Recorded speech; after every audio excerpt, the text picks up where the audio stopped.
রাজা আল্লাহ তাআলা সেদিন বান্দাদেরকে ডাক দিবে, বলবে বলো লিমানিল মুলকুল ইয়াউম, বলো আজকের দিনের মালিক কে, বলো আজকে কার আধিপত্য, আজকে কার কথা চলবে। আবার আল্লাহ যেমন রহমান রহিম, আবার আল্লাহ তাআলা বলবেন লিল্লাহিল ওয়াহিদিল কাহ্হার, বলো আজকে কার ক্ষমতা আছে। আজকে আল্লাহ তাআলা বিচার করবে। আল্লাহ যেমন রহমান রহিম দয়াময় ক্ষমাশীল, আল্লাহ তাআলা যেমন কাহ্হার, বান্দার জন্য, ওই সমস্ত বান্দার জন্য আল্লাহ তাআলা ওই দিন কঠিন হয়ে যাবে। গুনাহগার বান্দার জন্য আল্লাহ তাআলা কঠিন হয়ে যাবে, ঠিক কি না? গুনাহগুলি ছাড়বো তো ইনশাআল্লাহ, গুনাহগুলি ছাড়ার নিয়ত করবো তো ইনশাআল্লাহ। আল্লাহ তাআলা তৌফিক দান করে সকলে বলি আমিন। আসেন যে কথাগুলি বলতেছিলাম, মৃত্যুর কথাগুলি স্মরণ করাইতেছিলাম, আসেন এবার এই কথাগুলি বলি। আপনি ধরে নেন, হঠাৎ করে ধরে নেন যে আজকে আপনার আমার মৃত্যু হয়ে গেছে। চোখ দুটা বন্ধ করে একটু চিন্তা করেন, আপনার আমার আশেপাশে আজকে কেউ নাই। যেই সন্তান, যেই স্ত্রী, যেই বাবা মার জন্য এত কিছু করেছেন, আর একটা ঘর বানাইতে যাইয়া কত মানুষ কতই না কষ্ট করে, কতই না মেহনত করে। এই এলাকায় প্রবাসী নাই আসেনি? বিদেশ থাকে এলাকার মানুষ। আমাদের ঢাকাতে ওই সাইডে বিক্রমপুর, শরীয়তপুর, মাদারীপুর অঞ্চলের মানুষ অনেক বিদেশ থাকে। আপনাদের এদিকের কথা বলতে পারি না, হয়তো থাকে, আছে। মাশাআল্লাহ, এই তো বলতে হবে তোমাকে। শাহিনুর ভাই বলতেছে যে মোটামুটি বিদেশিদের উদ্যোগে ওয়াজ হয়েছে। আল্লাহ আমার এই মানিকগঞ্জের পুটাইলের মানিকগঞ্জ এলাকার দক্ষিণ পাড়া যত যুবকেরা বিদেশে আছে, আল্লাহ সকলের হায়াত বাড়ায় দাও, আয় রুজি রোজগারে বরকত দান করো, তাদের মনগুলো ভালো করে দিও।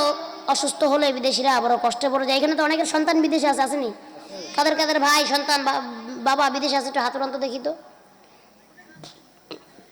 পরিবারের কাদের কাদের আছে হাত উড়ান, পরিবারের লোকজন আছে?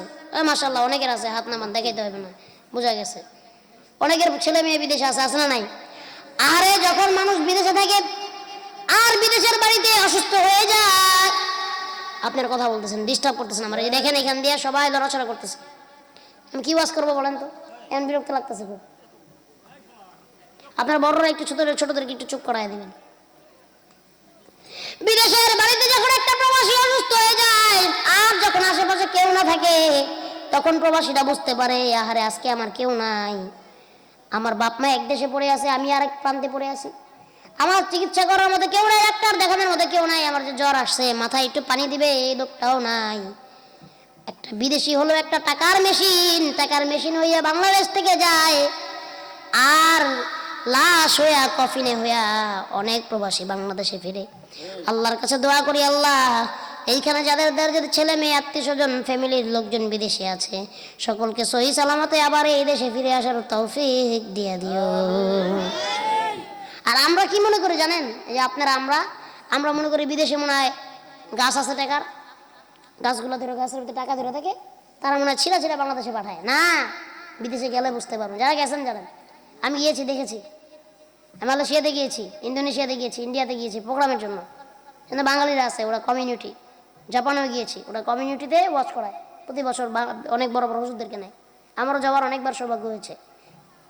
আমি এখানে দেখেছি মানুষ কত কষ্ট করে টাকার জন্য, জানেন?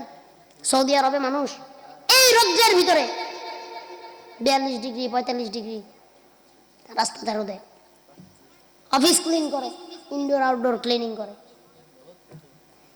এই রোদ্রের ভিতরে তারা কনস্ট্রাকশনের কাজ করে, যেটা সব থেকে কঠিন কাজ, কষ্টের কাজ। এই রোদ্রের ভিতরে বিল্ডিং এর উপরে মাথায় বোঝাই করে ইট নিয়ে যায়, সিমেন্ট নিয়ে যায়, বালু নিয়ে যায়। সারাদিন অনেক মানুষ অনেক রাস্তায় অনেক কষ্টের কাজ করে, আর সেই টাকা বাংলাদেশে আপনাদেরকে পাঠায়। আর সেই টাকা দিয়ে আপনারা কতই না আমোদ ফুর্তি করেন, দালান করেন, বাড়ি ঘর করেন, নিজের মন মতো কত ভালো ভালো খাবার কিনা খান। প্রবাসী কি খায় কোনোদিন খবর নিছেন? জানেন না। এমন এমন সময়ও দেখা যায় প্রবাসীগুলা সারাদিন কষ্ট করে এমন ক্লান্ত হয়ে যায়, ভাত খাওয়ার মতো তাদের শক্তি থাকে না, ভাত রান্না করার মতো, তরকারি রান্না করার মতো। এখানে সবাই এখানে সেলফ ডিপেন্ডেন্ট, নিজের খাবার নিজে রান্না করতে হয়। কি করে জানেন? তখন শুধু মাঝে মাঝে পানি খেয়ে ঘুমিয়ে পড়ে। কি করবে? কেউ নাই এরা খাবার রান্না করে দেওয়ার মতো। দুটা কথা বলতেছে, আপনারা রাগ করতেছেন? আল্লাহ তাআলা প্রবাসীদের কষ্টগুলি কবুল মঞ্জুর করে নেন। এক একটা প্রবাসী এক একটা মুক্তিযোদ্ধার সমান, ঠিক কিনা? ওরা আমাদের বাংলাদেশ যারা স্বাধীন করেছে তারা ছিল মুক্তিযোদ্ধা, আর প্রবাসীরা হচ্ছে রেমিটেন্স যোদ্ধা, ঠিক কিনা? প্রবাসীদের জন্য আজকে আমাদের দেশ হতে ভালো চলতেছে। আল্লাহ তাআলা এই পুটাইল মানিকগঞ্জের সমস্ত প্রবাসীগুলোকে কবুল ও মঞ্জুর করে সকলে বলছে আল্লাহুম্মা আমিন। এবার আসেন যে কথা বলতেছিলাম, ধরেন আপনার আবার আজকে মৃত্যু হয়ে গেল, আহারে ওই যে প্রবাসে বসে ওই যে ওই ব্যক্তি কত কষ্ট করে বাংলাদেশে টাকা পাঠায় আপনার জন্য, বিবির জন্য, সন্তানের জন্য, মায়ের জন্য, বাবার জন্য। অনেকে খেতে খামারে কাজ করে, ধান লাগায়, মাছ ধরে, আছে না নাই? এলাকায় অনেকে ব্যবসা বাণিজ্য করে, অনেকে অনেক রকমের কাজ করে। মানিকগঞ্জ এলাকায় সবজি এগুলা অনেক ভালো হয়, আমি যতটুকু জানি চাল ডাল এগুলো অনেক ভালো হয়। এত কষ্ট করে বাড়ি ঘর করছেন, সন্তানরে অনেক মেহনত করে কষ্ট করে পড়ালেখা করাইছেন, কি করার নাই? অনেক ভাই আছে, অনেক ভাইয়ের সম্পদ মেরে দিছে এই সন্তানের জন্য, বিবির জন্য। তার বাড়ি ছোট, ভাইয়ের বাড়ি বড়, ঠিক কিনা? ভাইয়ের রাস্তা বন্ধ করে দিছে, বোনের জমি মেরে দিছে, আছে না নাই?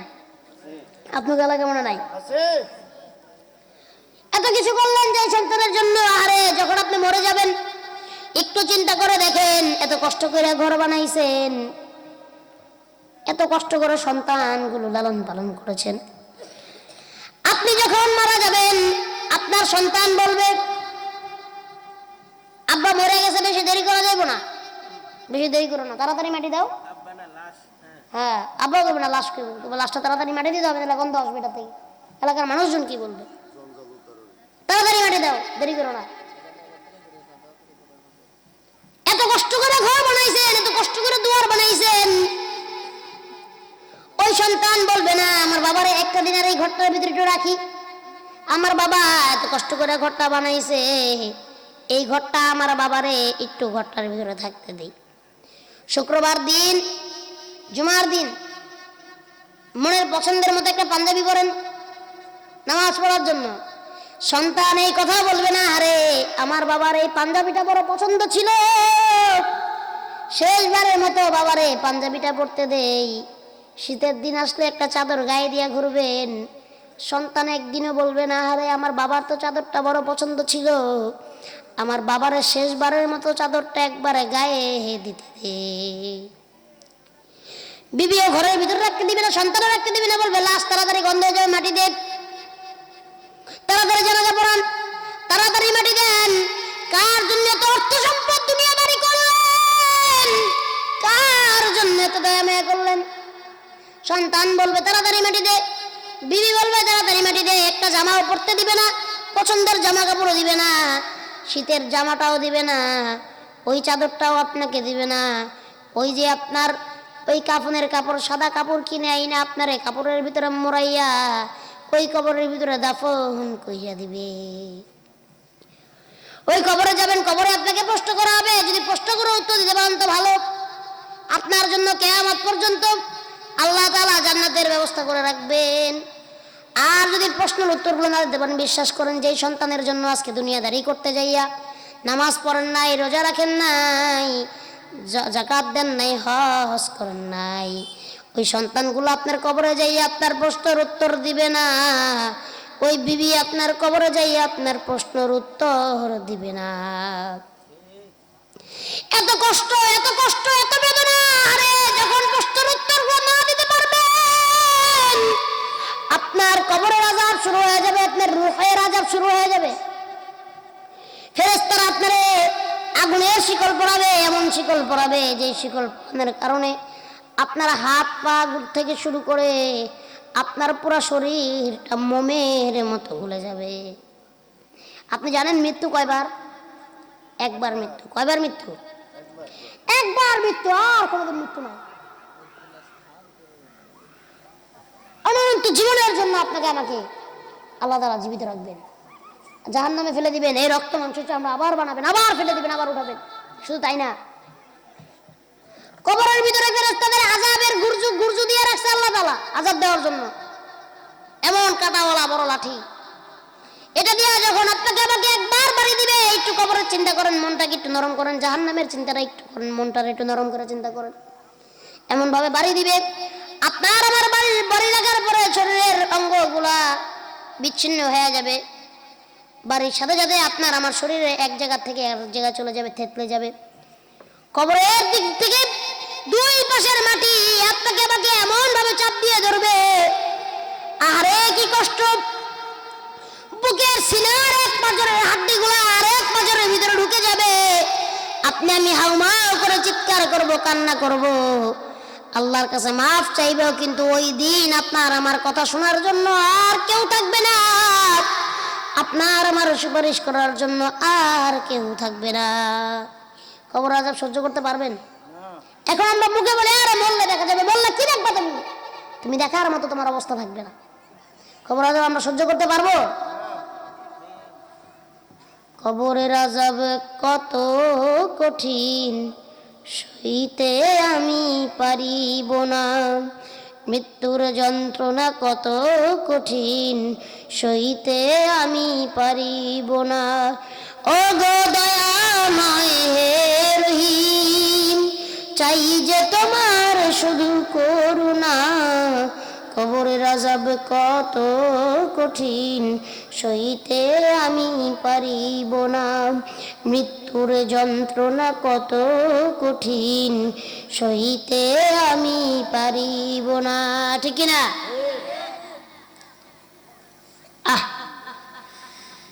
মৃত্যু আমাদের হবে, কবরের আযাব আপনাকেও পেতে হবে, আমাকেও পেতে হবে। ওই প্রশ্নের উত্তর যদি ঠিকভাবে না দিতে পারি, আপনাকে আমাকে কবর আযাব ঠিকই বহন করতে হবে। আজকে যে সন্তানের জন্য, যে বিবির জন্য, যে মায়ের জন্য, যে বাবার জন্য দুনিয়াদারি করলাম, সেই মা বাবা আপনার কবরে আমার কবরে এসব দিতে যাবে না। সেই মা বাবা আপনাকে আমাকে জাহান্নামের আগুন থেকে বাঁচাবে না। এই জন্য আসেন, দুনিয়ার মোহে না পড়ে, দুনিয়ার মহাব্বত না পড়ে আজকে থেকে আমরা এই গুনাহগুলো ছাড়তে পারবো তো ইনশাআল্লাহ? এই গুনাহগুলি ছাড়া আল্লাহ তৌফিক দান করে সকলে বলে আমিন। কবরের হিসাব তো রয়েই গেল, এরপরে আবার কিয়ামতের দিন আপনার আমার হিসাব আল্লাহ করবে। করবে কি করবে না? করবে। কোন থেকে বাঁচতে হবে? এবার আসেন, আমি বয়ান সংক্ষিপ্ত করবো, শেষের দিকে চলে যাবো ইনশাআল্লাহ। হ্যাঁ, গজল বলার জন্য আমি শেষ করি, আমার কথা বয়ানটা শেষ করি আলোচ্য বিষয়টা। দেখেন, গুনাহ থেকে আমরা আল্লাহ তাআলা থেকে কিভাবে মাফ চাইব। আল্লাহ তাআলা আমাদের বোঝার তৌফিক দান করে সকলে বলে আল্লাহুম্মা আমিন। বনে ইসরাইলের কথা তো আপনারা শুনছেন, কোরআনে তাদেরকে নিয়ে একটা সূরাও লেখা আছে, সূরা বনি ইসরাইল। এই দিক থেকে কথা বলতেছেন, ওই দিক থেকে কথা বলতেছেন, কি ওয়াজ শুনতে আসছেন আপনারা? কি ওয়াজ শুনতে আসছেন?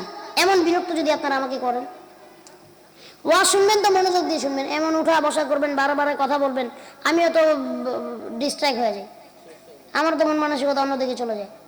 আমি কি ওয়াজ করবো?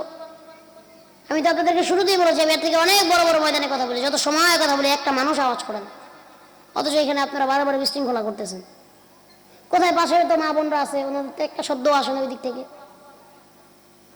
আপনারা ধৈর্য ধরে বসতে পারবেন? পারবেন তো? নাম বয়ান শেষ করে দিব। বনি ইসরাইলের কথা আপনারা শুনেছেন। বনি ইসরাইলের ভিতরে এমন একজন যুবক ছিল, যিনি প্রত্যেক দিন নেশা করতেন, প্রত্যেক দিন রাতে নতুন নতুন একজন করে নারী নিয়ে আসতেন। এমন কোন গুনাহ নাই, সেই গুনাহ ওই বনি ইসরাইলের যুবক করে নাই। বনি ইসরাইলের গোত্রের ভিতরে ওই যুবককে কেউই পছন্দ করতো না, কেউই তাকে ভালো জানতো না। ওই যুবকের নাম ছিল কিফিল। সেই কিফিল একদিন তার প্রতিদিনের নিয়ম মতো সুন্দরী এক নারীকে ভাড়া করে নিয়ে এসেছে। 300 দিরহামের বিনিময়ে ভাড়া করে নিয়ে এসেছে। এমন সুন্দরী নারী, তার জন্য 300 দিরহাম খরচ করেছে। যেই 300 দিরহাম ওই দিনকার আজকে মনে হয় 3000 কোটি টাকার বেশি। চিন্তা করেন ওই সময় টাকার কত মূল্য। 300 দিরহাম দিয়ে নারীকে ভাড়া করে নিয়ে এসেছে জিনা করার জন্য। এত সুন্দরী নারী, আমার কথাগুলি বুঝতেছেন? কিফিল যখন গুনাহ করার জন্য প্রস্তুতি নিল, জিনা করার জন্য প্রস্তুতি নিল, এবার কিফিল লক্ষ্য করে দেখতেছে ওই নারী হাউমাউ করে অঝরে কান্না করতেছে। কিফিল বলে, ও নারী, তুমি কেন কান্না করো? আমি তো তোমাকে জোর করে ধরে নিয়ে আসি নাই। আমার চুক্তি হয়েছে, তোমাকে 300 দিরহাম দিব, এর বিনিময়ে তোমার সাথে আমি জেনা করব। এবং আমি তোমাকে তো জোর করে নিয়ে আসি নাই, তুমি তাহলে কেন আমার ভয়ে কান্না করতেছো? ওই নারী দেখে বলে, কিফিল, তুমি যেই রকম মনে করেছো আমি ওই রকম কোনো বাজারের মেয়ে না, আমিও ভালো কোনো বংশের মেয়ে। আজকে আমার এই অবস্থা, এই দুর্দশা অবস্থার কারণ হলো আমার স্বামী অনেকদিন যাবৎ দুনিয়া থেকে বিদায় নিয়ে চলে গেছে। আমার ছোট ছোট বাচ্চা আছে, আজকে অনেকদিন যাবৎ তারা অনাহারে। আমিও ভালো বংশের মেয়ে, কিন্তু আমি তাদের মুখে খানা তুলে দিতে পারছি না। এই কষ্ট আমি সহ্য করতে না পেরে আজকে আমার বাচ্চাদের মুখে খানা তুলে দেওয়ার জন্য তোমার কাছে এই 300 দিরহামের চুক্তিতে তোমার সাথে আমি জেনা করার জন্য রাজি হয়েছি। এই জন্য আমি কান্না করতেছি না কিফিল, তুমি জানো আমি কেন কান্না করি? আমি কান্না করি আমার ওই আল্লাহর ভয়ে। জীবনে কোনোদিন আমি কোনো জেনার গুনাহ করি নাই। আজকে আমি ক্ষুধার যন্ত্রণায় প্রকার যে এই কাজ করি, ও কাজকে আমি যদি জেনা করতেছি, আল্লাহ তাআলা এই জেনার জন্য কবরের ভিতরে আমাকে কিভাবে আল্লাহ তাআলা ধরবেন? কিয়ামতের ময়দানে আল্লাহ তাআলা আমাকে জবাবদিহি করবেন। এই জেনার হিসাব আমি আল্লাহ তাআলাকে কিভাবে দিব? এই জেনার জন্য আল্লাহ তাআলা আমাকে জাহান্নামের কত শাস্তি দিবেন, ওই শাস্তির কথা চিন্তা করে তোমার ভয়ে আমি কান্না করি না, আমি আল্লাহ তাআলার ভয়ে কান্না করতেছি, আর ওই শাস্তির ভয়ে কান্না করতেছি। কিফিল, আমি তোমাকে ভয় পেয়ে নয়, আমি আল্লাহকে ভয় পেয়ে আমি কান্না করতেছি। আজকে যে আমি জিনা করব, এই জিনার জন্য আল্লাহ তাআলা আমাকে কত আযাব দিবেন। কিফিলের মনের ভিতরে এই কথাটা লাগছে। কিফিল চিন্তা করতে লাগলো, তুমি নারী, এই নারী একদিন জিনা করার জন্য এত ভয় পাচ্ছে। আমি কিফিল কত বছরের পর বছর, কত জীবনের পর জীবন জিনা করে জীবন কাটাইয়া দিলাম। একদিন জিনা করার জন্য আল্লাহ যদি তাকে এই শাস্তি দেয়, জাহান্নামের এই আযাব দেয়, আমি কিফিল কত বছর জিনা করেছি তার কোনো ঠিক নাই। এই জিনার জন্য আল্লাহ তাআলা আমাকে কি আযাব দিবে আমি তো কোনোদিন চিন্তা করে দেখি নাই। কিফিলের মনের ভিতরে আল্লাহর ভয় ঢুকে গেল, আযাবের ভয় ঢুকে গেল। এইবার কিফিল এই নারীকে বলে, নারী, তুমি যে আল্লাহর ভয়ে কান্না করতেছো, সেই আল্লাহর ভয়ে আমি তোমাকে ছেড়ে দিলাম। যাও যাও, তোমার সাথে আমি জিনা করব না। এই নাও, তোমার সাথে যে 300 দিরহাম চুক্তি ছিল তাও দিয়ে দিলাম। এই টাকা নিয়ে তুমি তোমার সন্তানকে নিয়ে খাবারের ব্যবস্থা করো, তুমি চলে যাও, আমি তোমার সাথে জিনা করব না। তুমি যে আল্লাহর ভয়ে আমার সাথে জিনা করতে চাও নাই, সেই আল্লাহর ভয়ে আমি তোমাকে ছেড়ে দিলাম। সুবহানাল্লাহ বললেন না? এবার দেখেন, ওই নারী বাড়িতে যাইয়া পৌঁছাইতে পারে নাই, এর ভিতরে কিফিলের বাড়িতে আজরাইল এসে পৌঁছে গেছে। আজরাইল কিফিলের কাছে এসে কিফিলের জানটা কবজ করে নিয়ে চলে গিয়েছে। কিফিলের ওই নিথর দেহটা ঘরের ভিতরে পড়ে আছে। মানুষ যখন জানতে পারলো কিফিল মরে ঘরের ভিতরে পড়ে আছে, মানুষ বলে, কেউ ওর জানাজা দিবি না, কেউ ওর কবর দিবি না, দাফন করবি না। ওই শয়তান, ওই মক্খর, ওই জেনাখোর ওই ঘরের ভিতরে পচে পচে মরুক, কেউ ওর কবর দিবি না, কেউ ওর জানাজা পড়াবি না।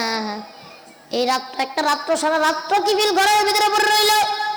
সকালবেলা মানুষ যখন কিফিলের বাড়ির সামনে দিয়ে যাচ্ছিল আর তার নামে সমালোচনা করতেছিল, আল্লাহ তাআলা কিফিলের বাড়ির দরজায় লিখে দিয়েছে, ইন্নাল্লাহ ক্বাদ গফারা লিল কিফিল, আমি আল্লাহ তাআলা কিফিলকে মাফ কইরা দিলাম।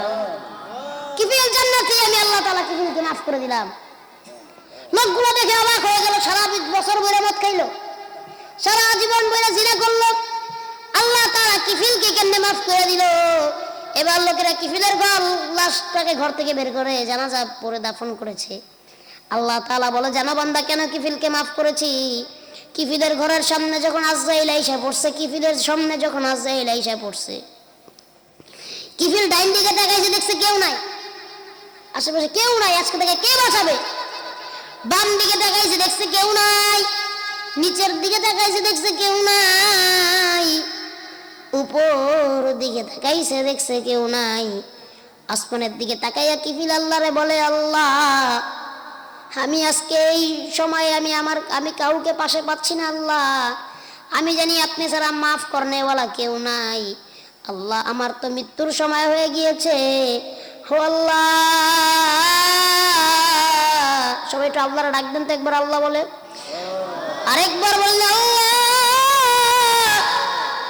একটু হৃদয়ের থেকে আল্লাহরে ডাক দেন, আল্লাহ।